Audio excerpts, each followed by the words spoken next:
გრანტების შესახებ კანონში ცვლილებას დღეს პირველი მოსმენით პლენარულ სხდომაზე განიხილავენ. კანონპროექტის მიხედვით გრანტად არ მიიჩნევა საქართველოში აკრედიტებული დიპლომატიური წარმომადგენლობის, საკონსულო დაწესებულებისა და საერთაშორისო ორგანიზაციების წარმომადგენლობის მიერ გაცემული ის სახსრები, რომლებიც ხმარდება ან შეიძლება მოხმარდეს ისეთ საქმიანობას, რომელიც უცხო ქვეყნის ხელისუფლების ან უცხოური პოლიტიკური პარტიის ინტერესებიდან გამომდინარეობს.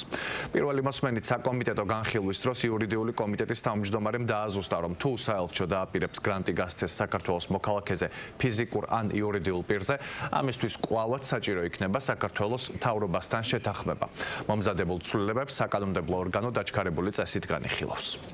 ეს არის რა თქმა უნდა მორიგი დადასტურება იმისა, რომ ოცნება ყველაფერს აქეთებს დაჩქარებული ტემპი, დაჩქარება მოუმზადებლად სათანადო შესწავლის გარეშე და ახლა როდესაც მიხვდნენ, რომ უბრალოდ ეს ცვლილება საერთაშორისო სამართალთან სრულიად შეუსაბამობაშია, ამიტომ გადაწყვიტეს, რომ გარკვეული კორექტივები შეიტანონ. დაზუსტებები აბსოლუტურად არაფერ ახალს არ გულისხმობს, ეს იგულისხმებოდა კანონში, უბრალოდ ამ შემთხვევაში ხაზგასმა ხდება, ვიღაცამ რაღაცა ინტერპრეტირება რო არ მოახდინოს, დანარჩენი ზოგადად გრანტების შესახებ კანონი, იგივე გამჭველობის კანონი, ფარას კანონი, რა თქმა უნდა, აუცილებელი არის ჩვენი ქვეყნის უსაფრთხოების დასაცავად, სუვერენიტეტის დასაცავად, ხედავთ როგორი გარეჩარევები არის, არა მხოლოდ საქართველოში, არამედ, რა ვიცი, მსოფლიოს ალბათ ნებისმიერ წერტილში და სხვათა შორის ყველა ბაძავს ამ ბოლო დროს ევროსაბჭოდან დაწყებული სხვადასხვა ქვეყნები დამთავრებული, რომლებიც და იგივე დიდი ბრიტანეთი, რომლებიც ამკაცრებენ ანალოგიურ კანონებს თავის ქვეყნებში.